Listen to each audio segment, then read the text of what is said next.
Hi students, so today I'm going to show you how to access and use a database called Primary Search, and this is available to us through the Princeton Public Library.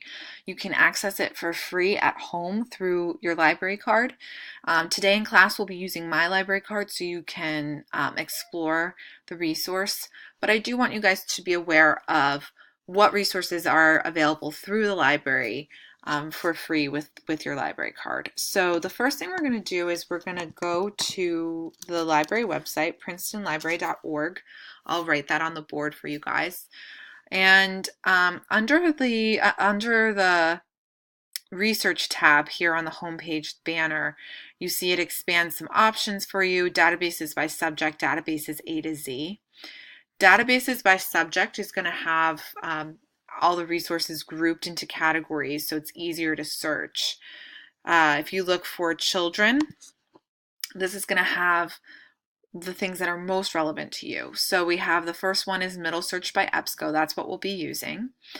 There's Muzzy Language Learning if you're trying to learn a new language.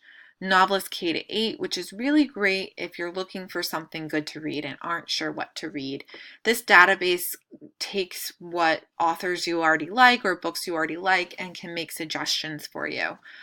RB Digital and Overdrive are both apps where you can borrow ebooks and audiobooks from the library for free, just like you would a library book.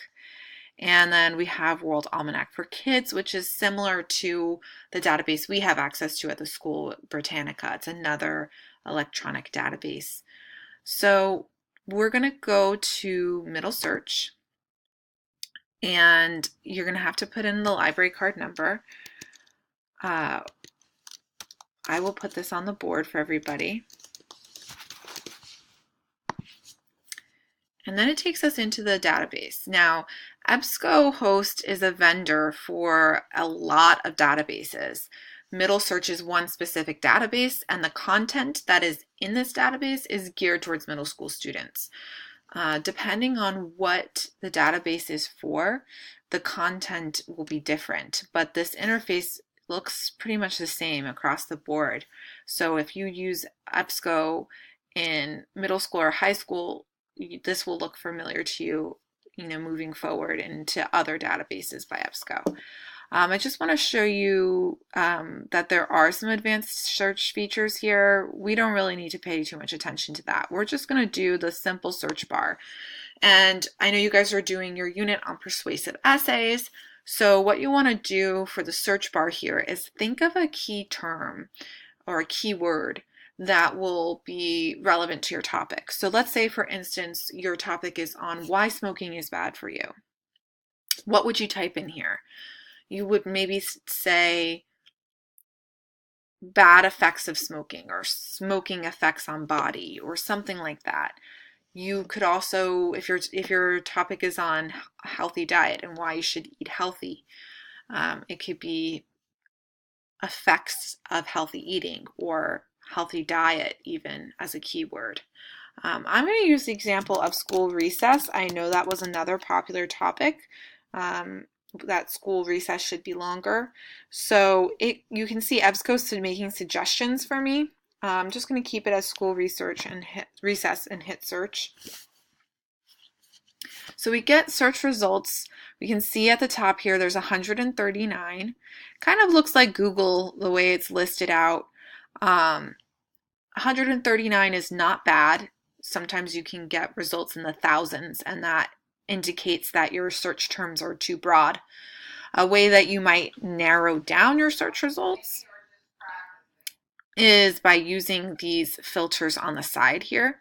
So the first thing I'm going to do is I'm going to check full text.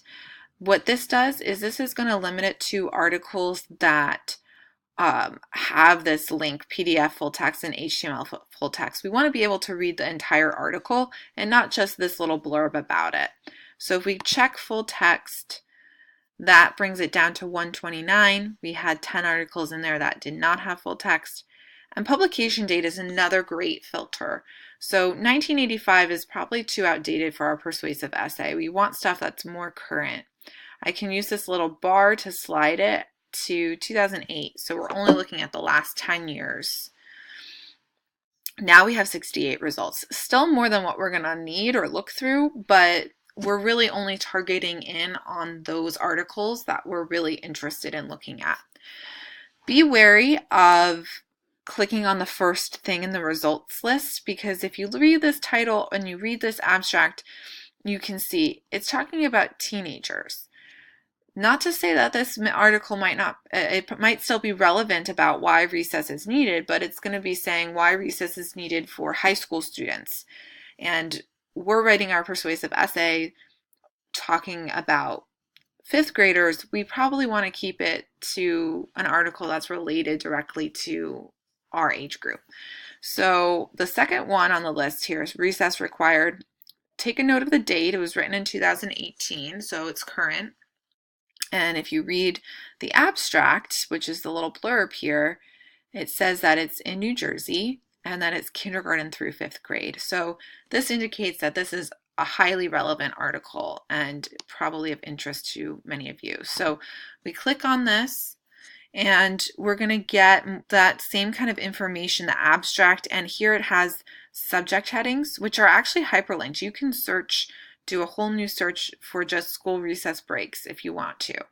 Our search results were pretty fruitful, so I don't think we need to do that. But if you were really struggling to find something, you can use this strategy by finding one article that's relevant and clicking on subject headings.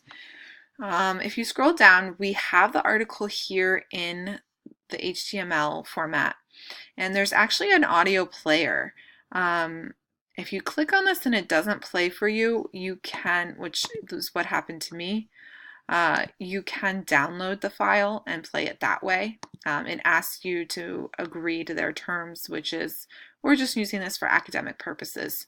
And then you can listen to the article that way if you would like to listen to it. So reading the article right here is great. You can also go into a PDF viewer and see the article as it appeared in the journal with photos and things like that. So that's kind of a cool view to check out as well. But one other feature I wanted to point out real quick before I let you guys try this for yourselves is when we click on the article and we have all these great tools on the side here on the left-hand side, you're going to want to pay attention to the citation tool. Some of you are going to be required to have a bibliography and have works cited. If your teacher's not requiring that, then you're definitely going to need to know about this in middle school. So know that this is here under Tools, and you can click Cite. Now it's going to bring up all different kinds of citation formats. There's a lot of different formats. The one that we use and you would use in middle school is MLA. So you scroll until you see MLA and you can copy and paste this article into your works cited page. You can copy and paste the citation into your works cited page. So if that's not something you need to do for this assignment, just keep it in mind for the future. And I think that's basically it. I'm now going to let you guys take a turn on the Chromebooks doing this yourselves.